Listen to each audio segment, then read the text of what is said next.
ಕರಾವಳಿಯ ಪ್ರತಿಷ್ಠಿತ ವಿಜಯ ಬ್ಯಾಂಕ್ ವಿಲೀನವನ್ನ ಖಂಡಿಸಿ ಮಲ್ಲಿಕಟ್ಟೆಯಲ್ಲಿರುವ ಬ್ಯಾಂಕ್ ಕಚೇರಿ ಎದುರು ಜಿಲ್ಲಾ ಕಾಂಗ್ರೆಸ್ ವತಿಯಿಂದ ಕಪ್ಪು ಪಟ್ಟಿ ಧರಿಸಿ ಕರಾಳ ದಿನಾಚರಣೆಯನ್ನ ಆಚರಿಸಲಾಯಿತು.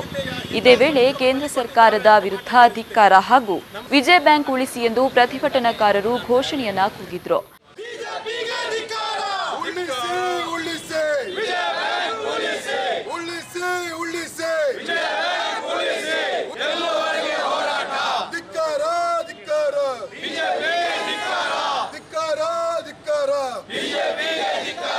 ಈ ವೇಳೆ ಮಾತನಾಡಿದ ಮಾಜಿ ಸಚಿವರಾದ ರಮನಾಥ್ ರೈ ಅವರು, ನಷ್ಟದಲ್ಲಿರುವ ಬರೋಡಾ ಬ್ಯಾಂಕ್ನ ಜೊತೆಯಲ್ಲಿ ವಿಜಯ ಬ್ಯಾಂಕ್ ಅನ್ನು ವಿಲೀನ ಮಾಡೋದು ಸರಿಯಲ್ಲ. ಸಾಕಷ್ಟು ಮಂದಿಗೆ ಉದ್ಯೋಗವನ್ನ ನೀಡಿದ ಬ್ಯಾಂಕ್ ಇದಾಗಿದೆ. ಸಂಸದ ನಳಿನ್ ಕುಮಾರ್ ಕಟೀಲ್ ಬ್ಯಾಂಕ್ ಅನ್ನು ಉಳಿಸುವ ಕೆಲಸವನ್ನ ಮಾಡ್ತಾ ಇಲ್ಲ, ಮತ್ತೊಬ್ಬರ ಮೇಲೆ ಆರೋಪ ಮಾಡುವ ಕೆಲಸವನ್ನ ಮಾಡ್ತಿದ್ದಾರೆ ಎಂದು ಆಕ್ರೋಶವನ್ನ ವ್ಯಕ್ತಪಡಿಸಿದರು. ನಷ್ಟದಲ್ಲಿರತಕ್ಕಂಥ ಬರೋಡಾ ಬ್ಯಾಂಕ್, ಈ ಬ್ಯಾಂಕಿಗೆ ಲಾಭದಲ್ಲಿರತಕ್ಕಂಥ ವಿಜಯ ಬ್ಯಾಂಕ್ ಅನ್ನ ವಿಲೀನ ಮಾಡತಕ್ಕಂಥದ್ದು ಸರಿಯಾದ ಕ್ರಮ ಅಲ್ಲ. ಇದಕ್ಕೆ ಸಾಬೂಬು ಹೇಳ್ತಕ್ಕಂಥ ಕೆಲಸವನ್ನು ಭಾರತೀಯ ಜನತಾ ಪಕ್ಷ ಮಾಡ್ತಾ ಇದೆ.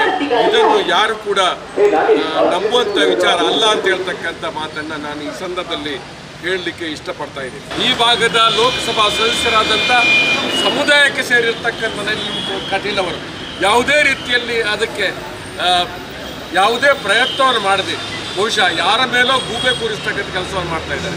ವೀರಪ್ಪ ಮೊಯ್ಲಿ ಅವ್ರ ಕಾರಣ ಅಂತೇಳಿ ಅವ್ರು ಹೇಳಿದರು. ವೀರಪ್ಪ ಮೊಯ್ಲಿ ಪತ್ರವನ್ನೇ ಬರೆದರು, ನೀನು ಕ್ಷಮೆ ಕೇಳಬೇಕು ನಳಿನ್ ಕುಮಾರ್ ಕಟೀಲ್, ನನ್ನ ಹೆಸರನ್ನು ಸುಳ್ಳು ಬಳಸಿರ್ತಕ್ಕಂಥ ಅದಕ್ಕೆ ಉತ್ತರವನ್ನು ನಳಿನ್ ಕುಮಾರ್ ಕಟೀಲ್ ಕೊಟ್ಟಿಲ್ಲ ಅಂತ ಹೇಳ್ತಕ್ಕಂಥ ಮಾತನ್ನು ಈ ಸಂದರ್ಭ ತಮ್ಮ ನೆನಪು ಮಾಡಲಿಕ್ಕೆ ನಾನು ಇಷ್ಟಪಡ್ತಾ ಇದ್ದೀನಿ. ಇದೇ ವೇಳೆ ಲೋಕಸಭಾ ಕ್ಷೇತ್ರದ ಕಾಂಗ್ರೆಸ್ ಅಭ್ಯರ್ಥಿ ಮಿಥುನ್ ರೈ ಮಾತನಾಡಿ, ವಿಜಯ ಬ್ಯಾಂಕ್ ವಿಲೀನವನ್ನ ನಿಲ್ಲಿಸುತ್ತೇನೆ ಎಂದು ಸುಳ್ಳು ಹೇಳಿದ ಸಂಸದರು ಜನತೆಗೆ ಮೋಸ ಮಾಡಿದ್ದಾರೆ.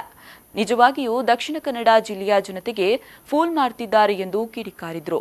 ಬಹುಶಃ ನಮ್ಮ ಸಂಸದರು ನಾನು ಪತ್ರವನ್ನು ಬರೆದಿದ್ದೇನೆ, ಕೇಂದ್ರ ಸಚಿವರಿಗೆ ಪತ್ರವನ್ನು ಬರೆದಿದ್ದೇನೆ, ಇದನ್ನು ವಿಜಯ ಬ್ಯಾಂಕಿನ ವಿಲೀನವನ್ನು ನಿಲ್ಲಿಸಲಿಕ್ಕೆ ಪ್ರಯತ್ನವನ್ನು ಮಾಡ್ತೇನೆ ಎಂಬ ಮಾತನ್ನು ಹೇಳಿದರು. ಇವತ್ತು ಏಪ್ರಿಲ್ 1ನೇ ತಾರೀಕು ಇಂಗ್ಲಿಷ್ ಕ್ಯಾಲೆಂಡರಲ್ಲಿ ಫೂಲ್ಸ್ ಡೇ ಅಂತ ಹೇಳ್ತಾರೆ. ಬಹುಶಃ ಎಲ್ಲ ಮಾಧ್ಯಮದ ಮಿತ್ರರ ಮುಂದೆ ಅವರು ಸುಳ್ಳನ್ನು ಹೇಳಿ ನಾನು ವಿಜಯ ಬ್ಯಾಂಕನ್ನು ವಿಲೀನವನ್ನು ನಿಲ್ಲಿಸ್ತೇನೆ ಎಂಬ ಸುಳ್ಳನ್ನು ಹೇಳಿ ನಿಜವಾಗಿಯೂ ಕೂಡ ಇವತ್ತು ದಕ್ಷಿಣ ಕನ್ನಡ ಜಿಲ್ಲೆಯ ಜನರಿಗೆ ಮೋಸವನ್ನು ಮಾಡಿದ್ದಾರೆ. ಇವತ್ತು ದಕ್ಷಿಣ ಕನ್ನಡ ಜಿಲ್ಲೆಯ ಎಲ್ಲ ಜನರಿಗೂ ಕೂಡ ಫೂಲ್ ಮಾಡಿ ಇವತ್ತು ನಮ್ಮನ್ನು ವಂಚಿತರಾಗಿ ಮಾಡಿದ್ದಾರೆ. ಇವತ್ತು ಸಂಸದರು ನಮ್ಮನ್ನು ವಂಚಿತರಾಗಿ ಮಾಡಿದ್ದಾರೆ. ಈ ವೇಳೆ ಕಾಂಗ್ರೆಸ್ ಮುಖಂಡರಾದ ಶಶಿಧರ್ ಹೆಗ್ಡೆ, ಮಾಜಿ ಶಾಸಕ ಜೆಆರ್ ಲೋಬೋ ಸೇರಿದಂತೆ ಮತ್ತಿತರರು ಉಪಸ್ಥಿತರಿದ್ದರು.